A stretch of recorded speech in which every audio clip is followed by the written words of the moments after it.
Hey Bulldogs, let's see what's happening this week on the 200th Code Blue Now. First, Calvin heads to Mattapan to tell the story of a very special church. Next, Chuck brings us back to take a look at Code Blue's history. And finally, Johan and Gavin showcases HMHS school spirit. Now please rise for the Pledge of Allegiance in a moment of silence. I pledge allegiance to the flag of the United States of America and to the republic for which it stands, one nation, under God, indivisible, with liberty and justice for all. Now please remain standing for a moment of silence. Thank you. Hey Bulldogs, I'm Jordan Chaffee here with Madison Burnett, and welcome to the long-awaited 200th episode of Code Blue Now.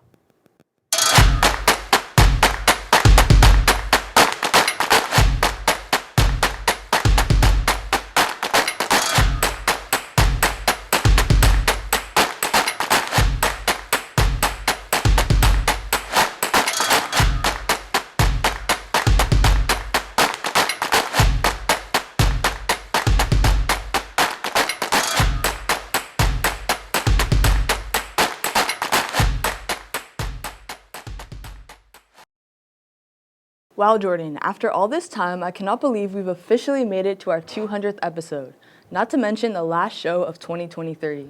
That's what I'm seeing, Madison. Versailles hits the block to watch my brother Nick create a whole segment with a stick figure host. There's been a lot of incredible segments in Code Blue history who have truly made Code Blue what it is today. You could say that again, but speaking of today, the class of 2025 will be selling cupcakes beginning today through January 4th from Cupcake Charlie's. They're $20 for a pack of 6 and have a variety of flavors to choose from. See a junior or Miss Regan and C136 to order. Not gonna lie, I could go for a cupcake or two right now. I might have to tap in with this deal. I'm sure you tapped into the hot chocolate the juniors are selling earlier this morning. You already know I love my sweets. All right, that's enough sugar for you, Jordan.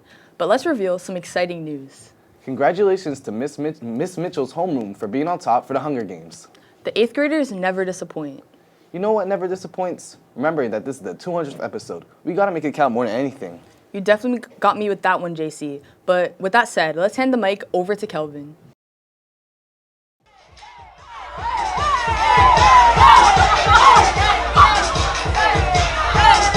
$1,500 Blue Hill Ave might not mean something to many, but Friday nights at this church mean something special for teens in Holbrook and Mattapan alike. It's fun. It's not just a boring church service. It's more of an uplifting, fun environment with people your age that are all trying to do the same thing. Citywide is a place where, middle schoolers, teenagers, young adults can come in and just learn to have fun in church. Every single Friday we come in the room and we say that a quiet church is a dead church and a loud church is a live church. And it's just we set up an atmosphere that's conducive for people to just get loud, get rowdy, and have fun. Changed my life, honestly. You know what I mean? From being a kid who just played basketball and roamed the streets with my friends, it really just gave me a different perspective on life, It kind of like brightened the light that was already inside of me. I feel like the setting that they provide for kids at Citywide is a place where people don't feel judged. Everything is accepted. People are there to help you. It feels like a big family. Even when it's your first time being there, they welcome you with open arms and with love and care. One thing that stood out to me at Citywide was the first time that I went, everyone welcomed me with open arms, no matter if they knew me or not. So it made me feel better about being in a new environment. The family we have here, you can really come to any of the leaders and they'll understand, or at least try to understand what you're going through. You know what I mean? Because they too understand that nobody's perfect. I think Citywide creates a safe space for everyone, including me, because I kind of felt like I didn't have a place to go to express myself. So when I go to Citywide, it kind of feels good to just be myself and not feel judged by anyone. Citywide is a completely judgment-free zone where it's we're trying to help improve people's lives. And so in order for there to be improvement, obviously there's something that needs to be improved upon. But what makes it different is just we have a different culture here. Citywide, led by their pastor, feel like they shouldn't be overlooked as youth in this generation. I don't really believe in a lost generation because of what I see every Friday. A lot of the time, Christianity is viewed as a negative thing. And I feel like if you go to Citywide on Friday nights, that's something that is not there. I think that church is not a place that people should like look down on or like look at anyone different because they go to church. I feel like if you were to see what goes on in this building on Friday nights, you would see that it's more than just a lost generation. It's not just a bunch of kids on TikTok or a bunch of kids just listening to secular music or just partying. Like there's a lot of kids out here who's really chasing after their purpose. I would say it's important for the next generation to find a community like this or find spaces like this because you're really not supposed to do life by yourself. And so finding like-minded people that are going towards the same thing as you, it'll help you reach your goals, your destiny, whatever you're striving for. When there's people around you that are pushing for that as well, then it's really hard for you to fail. You know, just find a home. It doesn't have to be citywide. It doesn't, you know, you don't have to come on a Friday, but just find some place that you can call home and you can really enjoy the presence of God there. Well, y'all know where to find me for tonight. But for now, I'm Kelvin Mungar, reporting for Code Blue Now. Back to you in the studio. Citywide? Thank you, Kelvin. Citywide is definitely worth checking out, so be sure to pop out when you have the chance. Something else you should be popping out for is a no-cost welding training. Some details is that it'll be a 13-week course to help students who are looking to become a welder in the future. You'll be able to take part in learning the basics, such as welding different metals. Classes will be from Monday to Thursday from 4 p.m. to 8 p.m. That sounds right up my alley. How many hours is the course, though? Somewhere near 200 in-person hours and 24 online hours. But again, it's going to be 13 weeks long. You'll be able to learn new skills, but that doesn't only apply to welding because art takes talent. Which is what our very own HMHS students have for this upcoming holiday season. Let's take a look at your masterpieces.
Y'all are so talented. I wish I had talent like that. You do though, Jordan. Code Blue has always been a place where you thrived. Appreciate it, MB, but it's not just me who's seen success through Code Blue. Over the years, we've seen students come and go throughout our program. Let's take a look back at CBN from the eyes of our former reporters. Hey Bulldogs, I'm Chuck Lurossi, the executive producer for Code Blue Now. Welcome to the 200th episode Look Back. I've been here since the very beginning. Like the very, very beginning. Like when it was super embarrassing content. How come you cook bacon but bake cookies? Cookie good. Yes. And then I joined season 1 in 7th grade, where that group was kind of trying to find their own path. Hey Bulldogs, I'm Aiden Kelly, and it is good to be back. And I'm Kate. Hey everyone, it's Aiden Kelly. I just want to say I am over the moon and extraordinarily proud of everybody for continuing Code Blue and getting to 200 episodes. It was like the beginning of my senior year of high school. We had no plan.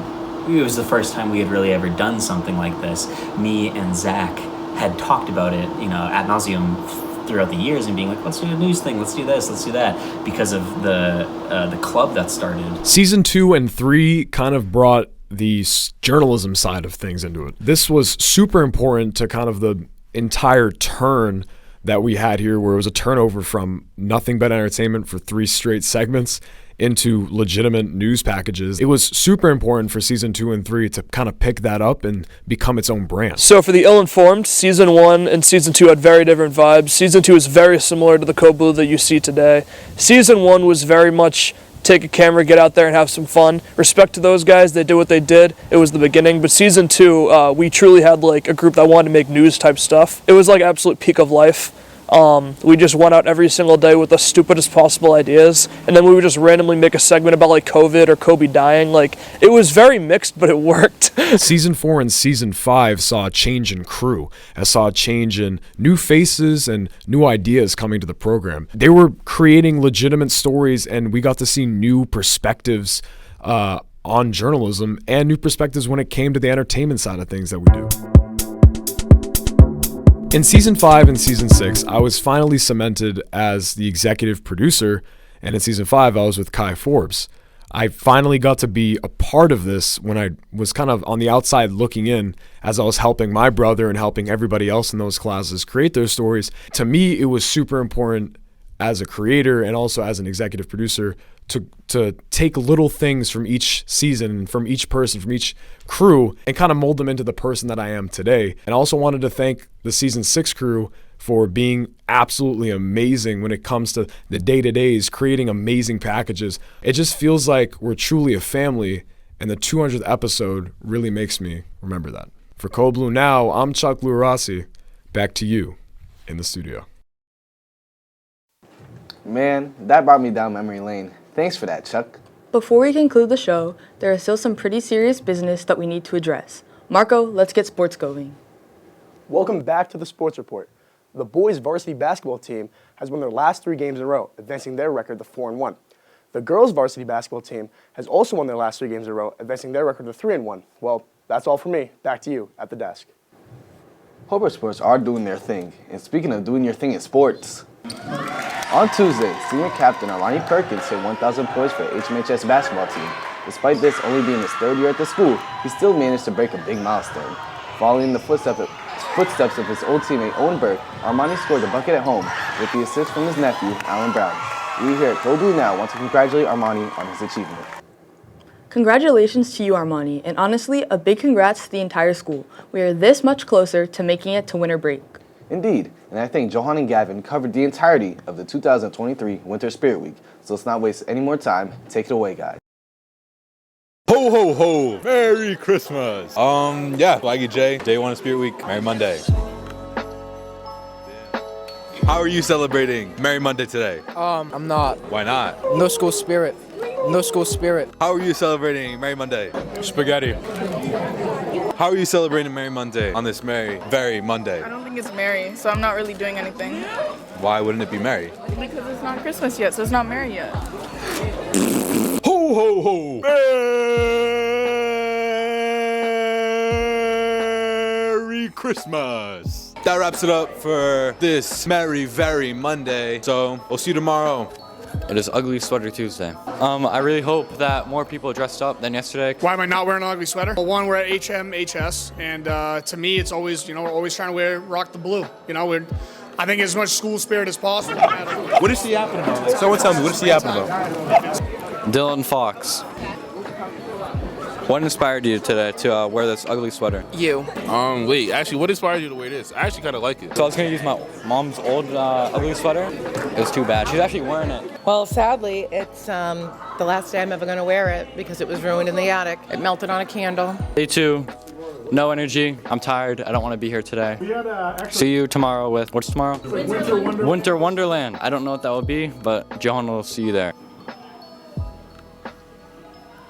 Y'all know the drill, but it's Winter Wonderland Wednesday.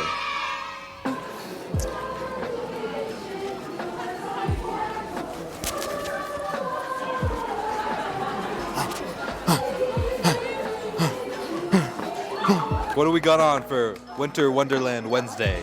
I got my Arctic purple tracksuit. That's it? Yeah. Ain't that what you wear like every day? What do you got on? You know, I got the jacket, got sweatpants, got the boots. But like, I don't wanna say how much it costs for those pocket watches out there. But like, it's you know I got it like that. You know, Swaggy J got it like that. So yeah, I mean that pretty much concludes Wednesday. But yeah, on to Thursday. Yeah. Today's Thursday, you know, repping Code Blue, Zach Gorman today. So, yeah, let's see what y'all got. Who am I here with? Arrow. And what are you dressed as today? Buddy the Elf. So, Mel, what made you want to be Buddy the Elf today? Because I wanted to be an elf. Who am I here with? The one and only Jordan Chaffee. And who are you dressed as? Jordan Chaffee. And you hit the, what do you do? You hit the... So yeah, that was pretty much today. Costume or character Wednesday, character day, and we'll see y'all tomorrow for Pajama Friday. Yeah, so today's Friday, Pajama Friday. So we're gonna see what y'all had on when you rolled out of bed. So it's Pajama Day. So walk me through your fit real quick. You know, it was a comfy fit. Got this yesterday at H&M. I knew today was going to be pajama day, you know. I want to dress nice and comfortable. Got black on black. Feel me? Honestly, I don't know what kind of shoes these are, but hey, it is what it is. This is my Jordan Chaffee impression. Shout out Jordan Chaffee, Pajama King. Let's see Jordan. No, flip that around, bro. I'm literally the pajama king, bro. If I don't have anything, bro, I'm the pajama day king, bro. This is my day. That's a wrap. This has been fun. That concludes Spirit Week. And have a good break. Merry Christmas. Happy holidays. All right, see y'all later. Back to you in the studio. Merry Christmas. What a way to close out Spirit Week and this 200th episode. But before we end off the show, don't forget about the holiday pep rally and especially the student versus faculty basketball game. The teacher's gonna be tight when they see the students on top. You better not be jinxing it, Jordan. You're right, my fault. But before we end the show, make sure to listen up. Right after the show is over, juniors and seniors, please report to the gym. And the 8th graders, please go to the auditorium. And also, please bring your belongings with you. All other grades, be sure to wait for a later announcement for further instructions. But with that being said, and for the 200th time, that's all for this week. I'm Jordan Chaffee. And I'm Madison Burnett. Hope everyone has a blessed holiday break. And we'll see you after break.